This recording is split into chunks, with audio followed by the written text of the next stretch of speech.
Então, e ele também não tem ele não pisa em ovos para dizer que ele é neoliberalista. Bom, ele é o capitalista, anarquista, mas o discurso dele pós-resultados foi: eu tenho um plano revolucionário nacional neoliberal. Ele falou com todas as palavras. Vamos enxugar o Estado, vamos parar com isso que de onde nasce uma cidade tem direito, isso não tem nada a ver. Inclusive, aborto legalizado, bom, ele se esforça ao máximo para dizer que fará de tudo para bater de frente com uma lei, que é uma lei. Então, para fechar, eu não consigo me surpreender muito, porque a juventude, para fechar, porque eu trabalho muito com a ideia do cinema, do audiovisual como sintoma e antena da sociedade. E se a gente olha a história recente desse país, eu separei algumas obras. Nueve Reinas, 99. Existe uma cena que é igual ao Curralito, e o Curralito acontece em 2001. Invisible, de Pablo Giorgelli, sobre aborto. O aborto é legalizado 2 anos depois, felizmente se consegue. A Odisseia dos Tontos, 2019, falando do Curralito no governo Macri. O Macri não nasceu ontem, gente. O Macri não está ontem na política. O Macri está até aqui em relação, de novo, a FMI, a questão de Curralito, essas famílias dialogam. A família da Burrit é uma família super, como fala, de herdeiros, de castas aqui na Argentina, aquela coisa de castas, aquela coisa meio bizarra, enfim. A Odisseia dos Tontos serve como ferramenta para trazer a memória histórica e afetiva num ano de eleição, na minha perspectiva como pesquisadora, sobre o Curralito, para fechar O Reino, que inclusive eu fiz um post há meia hora, falando sobre isso. O Reino, a primeira temporada que foi feita pela Netflix, os autores, os roteiristas foram perseguidos. A primeira temporada é 2021, a segunda temporada foi lançada em março de 2023, agora. E os autores, em 2021, falavam: nos preocupa muito o avanço da ultradireita, porque acreditamos que tem chance nas próximas eleições. E eles falam sobre o avanço neopentecostal no país. A Argentina, 1985, minha perspectiva como historiadora, não foi lançado em 2023, porque se é lançado em 2023, é uma ferramenta para ser mobilizada por pessoas como o Milei, todo o tempo. Gente, isso aqui, ó, ideologia, porque tem aquilo, a ideologia da memória, não sei, qualquer bizarrice que ele poderia ter feito. Claro que a Argentina, em 1985, não nasce de um conjunto, como posso dizer, de um coletivo, Prime, Amazon, capitalismo, mas existe sim uma linha, uma estratégia de que você, quando lança num ano prévio de eleição, a possibilidade de você ter aí, inclusive, misturado, um dos produtores é o Tino Darín. O Darín, o pai, tá como ator. No Argentina, 1980, mentira, na Odisseia dos Tontos, os dois estão presentes também. Então, me faz acreditar em alguma estratégia realmente política em relação a lançamentos, em relação a você ter um cuidado como essas obras podem ser mobilizadas por candidatos políticos e para candidatos às eleições. E para finalizar, dezembro de 2021 é lançado esse ano, é uma série do Plus, me foge o nome agora, o nome da plataforma, mas enfim, do Star Plus.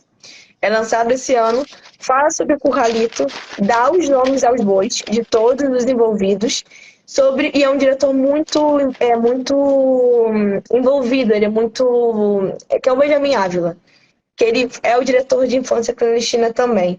Uma observação final: O Reino, a série que eu comentei com vocês, que os diretores já adiantavam, por isso também eu já estava conectado com o Reino faz uns 2 anos, e eles também estavam falando sobre essa ultradireita.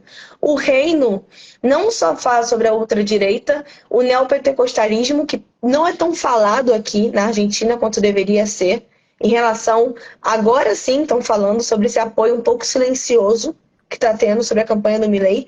E não só isso, o reino não satisfeito, a trama central é sobre uma campanha presidencial. Então, eu vou fechar por aqui, porque eu sei que eu já falei bastante, mas eu acho que já é o suficiente também para dialogar com Laura e partir para a Patrícia. Obrigado, Bárbara. Quero agradecer muito as falas também. Para quem não sabe, só vou destacar que a Bárbara desculpa, não me mestra. apresentei, né? Apenas. Bom, Bárbara Cunha, sou professora de História e Cinema Latino-Americano, graduada em História, mestre em História Política e Cultural. Minha dissertação foi sobre neoliberalismo na Argentina, a partir do novo cinema argentino, e hoje doutoranda e mestre pela UERJ, Universidade do Estado do Rio de Janeiro, e hoje me dedico a expressões disruptivas de mulheres no cinema argentino contemporâneo. Eu adorei que eu fiz ao contrário, é sobre isso, mas tudo bem. Obrigado, Bárbara. Então vou passar para a Patrícia. Vamos manter esse sotaque carioca. Bom, eu vou me apresentar e a gente encerra a live, porque as meninas já falaram o suficiente sobre o assunto, falaram muito bem. Bom, boa noite, gente. Obrigada, camarada Alexandre, pelo convite. Eu sou Patrícia, sou jornalista e especialista em economia, antes de tudo. Sou mestra em comunicação pela Universidade de Brasília e sou doutoranda pela PUC-Rio em comunicação. Estou aqui na Argentina fazendo meu doutorado de sanduíche na UBA, na Faculdade de Filosofia e Letras, e eu pesquiso a violência de Estado no cinema documental latino-americano. Bom, as meninas já contextualizaram, vou me organizar aqui por onde que eu vou um pouco, né? Eu acho que eu fiquei pensando em várias comparações possíveis com o Brasil, mas não dá para a gente fazer comparação, né? Porque, enfim, a gente pode relacionar questões, mas também às vezes é inevitável fazer algumas comparações, porque eu fico vendo as discussões das pessoas, parece que eles estão traduzindo tudo do que a gente falava em 2018, né? As manifestações nas redes sociais, e é muito fácil hoje, olhando em retrospectiva, para ver a quantidade de bobagem que a gente fez, né? E eles estão repetindo as mesmas coisas, mas enfim, né? Cada um com os seus processos. Eu acho que, bom, a gente anda com pessoas absolutamente diferentes, porque ninguém do meu círculo na Argentina, aqui em Buenos Aires, porque Buenos Aires também não é Argentina, né? A gente está...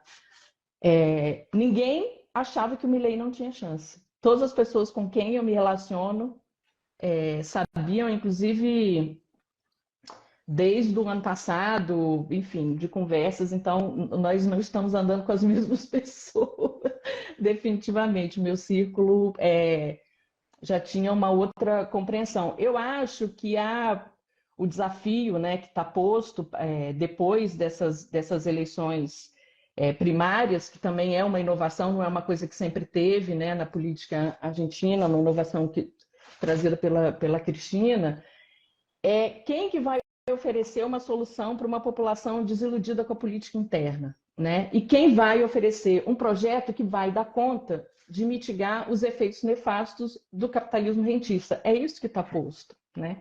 Quem que vai solucionar isso? Porque, claro, fica todo mundo... não são só os desiludidos. Né? Eu estava lendo agora uma extensa pesquisa que foi feita, não sei se a Laura ficou sabendo, porque tem pesquisadores de várias universidades, inclusive da UBA, fizeram uma extensa pesquisa sobre o voto na Argentina, e para a gente tirar essa moralização da política que está sendo feita, né? No Brasil a gente fez isso erroneamente, de achar que quem vota no Milei é de direita, é contra o Estado, é contra a universidade pública, é contra a saúde pública, e não é. É muito misturado, é muito misturado. Falando assim, não são os ressentidos. Gente, você tem uma crise de perspectiva de futuro, né? Você tem uma crise de perspectiva de futuro. Não adianta falar que os Kirchner deram emprego de volta para os pais deles, se hoje está todo mundo fudido, está todo mundo ferrado, entendeu?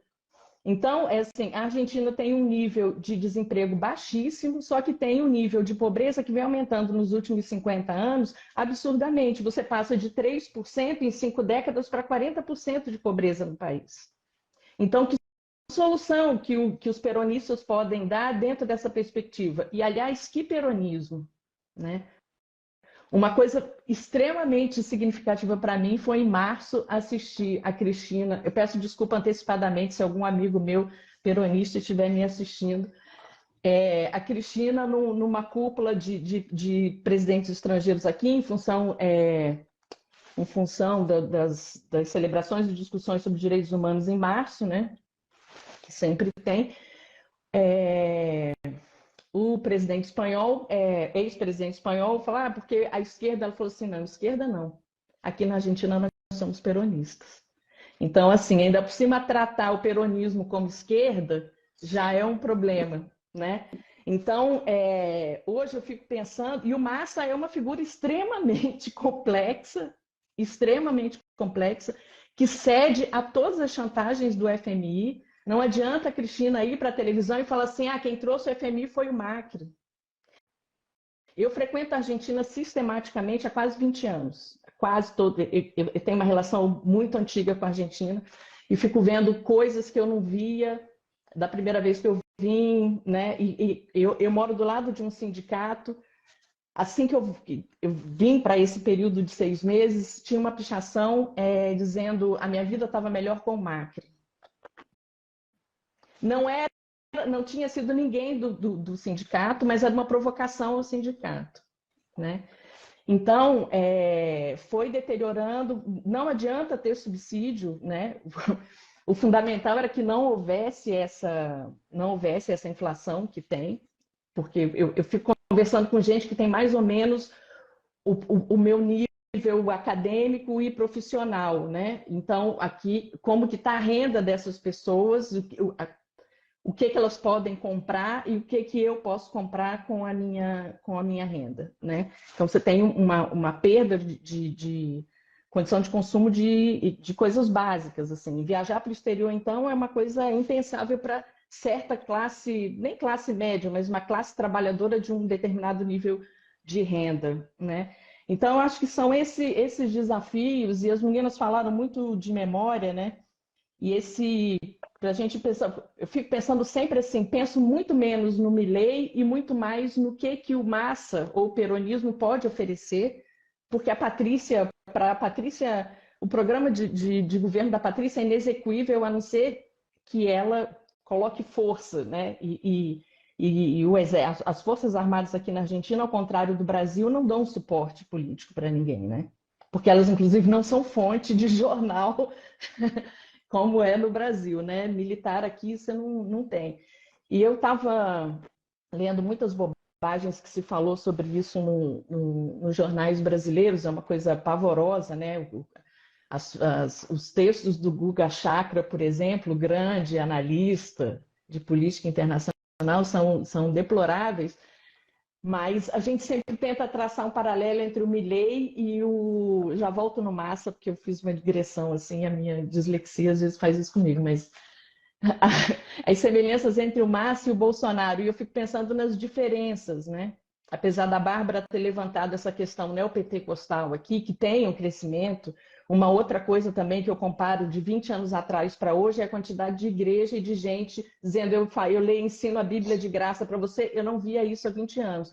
No entanto, o laicismo do Argentina, do Estado argentino, ainda é uma coisa que conta. Você tem uma certa influência, no entanto, você não vai, um presidente não vai pedir a bênção de nenhum líder religioso, perguntar o que ele acha do projeto de lei que ele vai fazer aqui. Então, você ainda tem não é uma influência muito grande. Pode ser que daqui a uns anos tenha, mas eu acho que não vai ser decisivo nessa eleição. Tem outras questões. A questão das condições objetivas e materiais de vida das pessoas é muito maior, né? Você tem um problema concreto, material, que é o crescimento da pobreza, né? Porque políticas neoliberais da década de 90 não deram certo, que não deram certo em nenhum lugar do mundo, e as políticas desenvolvimentistas, se a gente evocar o Rui Mauro Marinho, e a gente sabe o que elas acontecem, né? Eu ia citar o Rui Mauro Marinho só em sua homenagem. Então, assim, claramente não dá certo. Então, é isso que as meninas falaram. Se nada disso deu certo, eu vou me jogar nesse abismo porque, assim, ninguém está dando conta de resolver o nosso problema. E a Argentina tem uma questão. A Argentina não é o México que está próximo dos Estados Unidos para ter alguma benesse pela proximidade com os Estados Unidos, não tem o tamanho do Brasil para ter uma produção em escala. É uma economia totalmente agroexportadora, com uma indústria totalmente sucateada e dependente de insumo importado. Então, eles estão ferrados, entendeu? Eles estão numa sinuca de bico. Não tem saída para eles. E aparece esse cara que fala que vai dolarizar a economia, então o cara do pedido já, que aqui ou do Uber, pensa que ele vai receber em dólar. Porque ele diz que vai dolarizar a economia, mas ele não explica o que ele vai fazer. O que significa para esse menino que está entregando comida todo dia numa bicicleta, debaixo de chuva e num frio de 9 graus, dolarizar a economia? O cara está pensando que ele vai receber em dólar. Entendeu? O cara está mentindo para eles. Mas eles vão se jogar no abismo, porque nada deu certo. O Estado não está para todas as pessoas. Como o Estado não tem dinheiro, a saúde está sucateada, por exemplo. Entendeu? Você não tem. E você tem uma elite agro fortíssima chantageando o governo, que é isso que eles fazem o tempo todo, inclusive fazem no Brasil. Com especulação, com pressionar a desvalorização do câmbio para eles ganharem mais dinheiro com exportação. Se a gente pega o mapa da Argentina, é de partir o coração, mas é compreensível, entendeu? Nada disso deu certo, vamos jogar no abismo. Se não der certo, daqui a 4 anos. E o Massa não tem nada a oferecer, eu sinto muito informar. Agora, por outro lado, já para fechar, porque eu acho que eu já estou falando mais, disse que não ia falar nada, estou falando um monte de coisa. Se a gente pensar também em coisas positivas e que há, né? Você tem, obviamente, uma fragmentação da classe trabalhadora que vem desde os anos 90. A Bárbara, que estudou neoliberalismo no cinema, sabe disso melhor do que eu. Mas a Argentina tem o nível de trabalhadores sindicalizados é o maior nível da América Latina. Você tem uma reação que não vai ser a apatia que aconteceu nas eleições do Bolsonaro no Brasil. Então, o Milei sabe disso, eles estão preocupados com a reação, porque a gente, lendo os jornais e acompanhando nos últimos meses, o La Nación, os jornais mais à direita, né, centro-direita e direita explicitamente, chamando os pesquisadores do CONICET de nhoques, que são pessoas que não trabalham, só vão lá, aparece só no dia 29 do mês como nhoque para receber o dinheiro, fazendo todo esse processo de dizer que a culpa do Estado não ter dinheiro é do servidor público, porque o Estado é muito grande. Então você vai desmerecendo os cientistas, porque são os cientistas que vão fazer as análises políticas na televisão, na imprensa, então ninguém vai acreditar neles. Você tem a pandemia, que para eles aqui foi... É corrente a gente conversar com as pessoas e eles dizerem que a condição foi péssima da pandemia. Então não adianta colocar um científico lá para falar nada. Você vai desacreditando essas pessoas. E essas pessoas são altamente sindicalizadas. O cara fala, vou acabar com o CONICET, vou vender tal coisa, vou acabar com o Banco Central. Coisas totalmente inexequíveis. Ele não vai conseguir fazer isso, óbvio. O Bolsonaro não conseguiu fazer isso.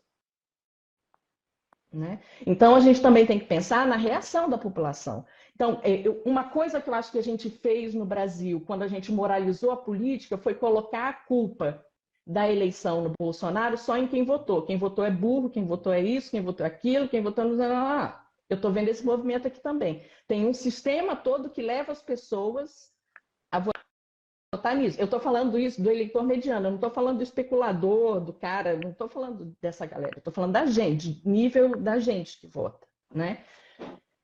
Então, tem superestimando a responsabilidade do eleitor e subestimando a capacidade de reação, que a gente sabe que na Argentina é totalmente diferente do Brasil. Então, eu acho que é nesse lugar que nos encontramos, e aí eu também fico quieta porque eu falei demais. Patrícia, para quem não tinha, como tu já disse que não tinha mais o que dizer. E eu preciso citar uma coisa que uma amiga minha me mandou, que ela falou assim, Patrícia, fala do Charlie Garcia. Tem um vídeo ótimo do Charlie Garcia, que é uma coisa mais antiga, e dele falando isso, desse tempo, desse cíclico, ou como esse tempo mítico que nunca passa, né, de dificuldades, de violência, etc., etc., no qual a gente está inserido como latino-americano e o argentino também. E aí, se o futuro a gente não consegue enxergar, tem gente que está inventando o passado, só que se inventa muito um passado glorioso, então precisamos voltar, precisamos... Então, essa retórica desse passado glorioso, pelo jeito, não tá fazendo muito resultado, né? Mas é essa circularidade em que a gente vive. É isso aí. Bom, só vou ler rapidamente aqui. Breno Neves, não conheço, não sei se... É meu camarada. Por isso que tá te elogiando aqui. Diz que tem uma visão excelente da situação. Breno. O William Corrêa, que é um companheiro nosso do Paraná lá, perguntou quem que o Clarim está defendendo. Que adorou a fala. Ele tinha feito uma pergunta antes aqui. Não, foi um comentário só. O William Corrêa comentou, né, que me parece, palavras dele, abre parênteses, me parece que um dos grandes problemas é como o peronismo envelheceu e virou algo totalmente saudosista e utópico, por um lado, e por outro lado, de uma esquerda confusa. Ele não é nem esquerda, né? A esquerda fica meio difusa, assim, né? Tem uma... O peronismo ele está muito fragmentado, porque eu acho que, para além da gente falar o que aconteceu, teve uma briga muito feia entre quem seria, por fim, o candidato da frente peronista. A gente não teve só o Massa, tivemos o Grabois e, tipo, eu não consegui. Ele teve mais votos do que esperado. Ele fez um discurso muito sobre Cristina. Ele falou sobre a Cristina o tempo todo. Tipo, Cristina, se não te defendemos o suficiente, Cristina, porque... Enfim, mas eu acho que quando a Patrícia coloca do tipo... E o que o Márcio tem a oferecer, eu tenho uma cena que nunca me sai da minha cabeça, que eu acho que é a situação. A famosa situação. Quando o Massa teve o pronunciamento oficial da sua candidatura, até então a gente não ia ser ele. Ia ser o... Ai, gente, sempre me falta o nome dele. Isso, ia ser o Ado. E aí, isso desestruturou. O Ado foi pré-candidato por 24 horas. Cara, isso não estruturou o emocional ou qualquer coisa do tipo, ou os afetos, ou que seja, honestamente, da oposição. Isso estruturou quem estava pelo lado, que já estava, ele estava conseguindo, em 24 horas, você viu o peronismo ou o kirchnerismo, porque então a gente abre um grande debate, várias linhas, você começou a ver em 24 horas uma alegria, um tipo assim, vai ser difícil, mas a gente vai tentar.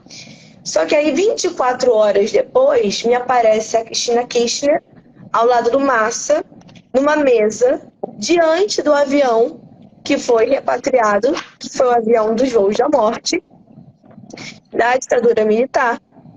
E diante dessa mesa, então, tinha um avião, tinha a mesa, tinha os dois queridos, a Cristina e o Massa.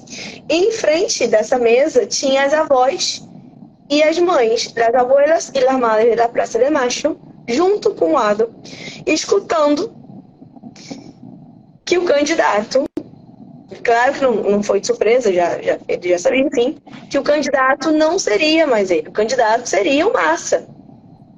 Porque, aspas, presidente, que é o Alberto Fernandes, não permitiria outra opção. Isso para mim foi, eu acho que como historiadora, como pesquisadora, como brasileira, e como alguém que se dedica à Argentina realmente com afeto e também com a atenção técnica, enfim, científica, Eu sei que o jogo é difícil, eu sei que o jogo é nebuloso, mas mexeu ali com memória. E foi basicamente dizer o que a Patrícia está falando. Olha, o que a gente tem para oferecer é isso aqui, tá? Diante do avião, o jogo da morte, é o massa, tá? É isso aqui.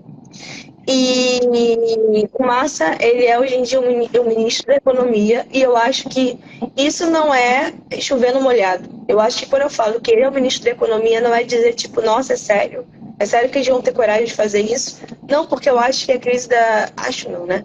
Sei que a crise da Argentina não é simplesmente, o ministro é uma merda, perdão a palavra. Não é só sobre isso, é para além. Não que o Massa seja um grande potencial, como a Patrícia já comentou. Mas muitos se perguntam também por que a Cristina não veio. E aí é uma grande questão de segurança, tanto dela e também de burocracia e de justiça. E a gente está lutando aqui no agora pelo que vai possibilitar com que a Argentina respire. E eu sou completamente de acordo em relação a Patrícia quando a gente fala sobre reação. Porque, por isso que eu digo, eu sempre achei que o Milei vinha com tudo, ele ganharia muitos votos. Mas eu só acredito no último segundo que ele possa ser o presidente, justamente pela reação dos argentinos. Porque aqui esse povo pode ser tudo, menos pacífico.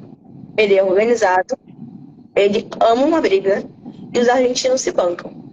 E é por isso que eu conto que o Milei não vai ganhar. É pela força da Argentina, é pela força do povo, porque se não fosse... Eu não vou casar esse dinheiro com você não, Bárbara, porque tudo pode acontecer, inclusive nada, mas a reação sim, porque eles são organizados. A fragmentação do Estado neoliberal não chegou a ponto de reduzir o nível de sindicalismo e de organização deles, né? Não, inclusive então, isso é importante. Mas eu acho que é essa que é a chave que vira no Brasil. Eu olho para o Brasil e eu penso em tudo, inclusive e sobretudo nada, infelizmente, muitas vezes. E aqui, inclusive nada, mas eu acho que os argentinos, o que eu percebo é que eles estão numa ressaca, e é uma ressaca muito merecida, de olhar e falar o que está acontecendo. Porque essa é a reação que eu estou vendo deles. Eles estão tipo, o que está acontecendo? E aí sim pensar em movimentos que podem acontecer a partir daí. Obrigado. Só queria então, só rapidamente assim, fazer um comentáriozinho. Assim. Me chamou atenção assim, essa questão toda do... Claro, a gente não sabe o que vai acontecer daqui até outubro, né? Que é quando a coisa vai se decidir, né? Teremos aí alguém eleito, né? Eu também acho muito difícil que não seja um Milei, sendo bem sincero. Mas depois, claro, cada um pode fazer sua fala em relação a isso. Mas me chama a atenção, assim, até pegando um pouco do que a Patrícia falou na fala inicial dela, no final ali, né? Assim como assim, essa questão do crescimento da extrema-direita de modo global, e que tem na América Latina um dos lugares onde mais cresce, né? E que não tem como a gente desassociar realmente a um nível de empobrecimento generalizado que as nossas sociedades estão sujeitas atualmente, né? E que, assim, tem a ver realmente com uma financiarização da própria economia, né? Fazendo com que se torne ainda mais latente a situação de dependência que as nossas economias aqui têm com os grandes centros, né? E isso hoje, na América Latina, é um tema assim, urgente, né? E que, olha, assim, até pegando, sinceramente, tá? Nós todos aqui no Brasil, pessoas, seja militantes de esquerda ou pessoas que trabalham academicamente com as humanidades, como é o caso de nós todos aqui, sinceramente, a gente sempre olhou para a Argentina, né, com aquele olhar assim de, olha como eles cuidam bem da memória, olha como são politizados e cultos. Gente, na hora que a inflação bateu 100%, vai às favas a memória. Vai às favas, assim, sabe? Então, assim, e ao mesmo tempo, quer dizer, essa habilidade comunicacional da extrema-direita, né, de ser o novo, o outsider, e aí, assim, bom, aí já entrei em um outro tema, mas a esquerda mais radical, da qual, bom, faço parte, na esquerda socialista, a gente não tem a mesma facilidade para fazer isso, tá? Não vou entrar nesse detalhe agora, seria um debate dentro do debate mais amplo, tá? Do porquê que a gente não consegue fazer isso. Mas eles simplificam e planificam o debate de uma maneira muito eficaz. Mesmo que seja um debate falso, né? Mesmo que, assim, eu, sinceramente, certamente vocês três viram aquele vídeo, e parte do nosso público deve ter visto também, do Milei numa entrevista de TV onde ele pega aqueles papeizinhos com os ministérios, né? Ele vai afuera, afuera, né? O nome de cada ministério e dizendo o que ele vai cortar. Sendo bem sincero, tá? Assim, eu pesquiso cinema, sou cineasta, bem, né? A Bárbara pesquisa cinema, a Patrícia também é da área do cinema, tudo, né? Bom, Laura, historiadora. Então, a gente que conhece um pouco de narrativa, vou ser bem sincero, eu acho assim, ó, não é que me agrade pessoalmente. Agora, aquele vídeo ali, para mim, em termos de comunicação, ele é brilhante. Brilhante. Assim, a habilidade de comunicação que esse sujeito tem é impressionante. Sendo bem sincero com você. Porque assim, ele pega aquelas ideias que são ideias que estão dentro de um escopo assim, completamente fora da materialidade dos fatos, do cotidiano, e ele coloca numa imagem. E dentro daquela imagem ele controla o que vai acontecer. Ele dá a firmeza, até a maneira como ele blindar, ele vai falando. Ele fala em poucas palavras por que vai tirar cada ministério. Ele termina com o grito de campanha dele, aquele vídeo entusiasmado. Ele fala muito, ele fala muito bem. Até nesse ponto ele é bem superior ao Bolsonaro aqui, né? Não tem os mesmos tipos de apoios que o Bolsonaro tem aqui, né? Mas assim, é impressionante como essa extrema-direita, ela vai a partir de um discurso que simplifica a vida. Olha, é só fazer tal coisa. É só fazer uma coisinha que é simples aqui e que eu vou fazer, porque eles não têm coragem. O sistema não. E aí, claro, a América Latina hoje tem diversas lideranças de extrema-direita. Algumas que chegaram ao poder, outras que quase chegaram, né? Então a gente tem no Equador lá o Lasso, a gente tem no Chile quase chegou o Cast, enfim, agora tem o Milei, né? Bom, Bolsonaro, enfim. Mas assim, assim, me chama a atenção realmente essa coisa como a simplificação do debate de modo a retirar qualquer tipo de camada. Convenhamos, gente, nós aqui que somos trabalhadores da produção científica e intelectual, nós somos sempre cobrados, né? Faça um discurso mais simples, para as pessoas entenderem, mas tem temas que é muito difícil. Tem temas que, sabe, como é que a gente vai aqui debater sobre socialismo? Um tema que eu pesquiso. Explica aí num vídeo de 1 minuto e meio. Não dá, né? Agora, eles conseguem. Porque, claro, não tem compromisso com nada, mas assim, a população precarizada, e aí acho que vocês falaram, né, e que eu concordo, que assim, a população absolutamente precarizada vai tentar uma outra alternativa. E sabe? E aí, assim, só para encerrar essa minha fala aqui, me chama a atenção o seguinte, gente, eu nem vou falar em peronismo, tá, mas vamos falar assim, a situação de governo, a situação, tá, o governo. Convenhamos, né? Que mensagem se passa para a população quando o presidente, que pode concorrer à reeleição, não vai à reeleição? A vice-presidente, que é mais popular que ele, não vai à reeleição? Se lança um candidato que também não vai à reeleição, durou um dia, e vai um outro candidato, e esse candidato é o ministro da Economia. Economia! Eu quero saber vocês três, por favor. Até agora, não entendi, eu procurei, pesquisei aqui com todas as minhas limitações, como que foi lançado o ministro da Economia com uma inflação de 100%? Aliás, deixa eu corrigir, 104%. Como que isso aconteceu? Quem quiser falar aí, por favor, a Laura, que falou menos aí. Laura que falou pouco. Vai lá, Laura.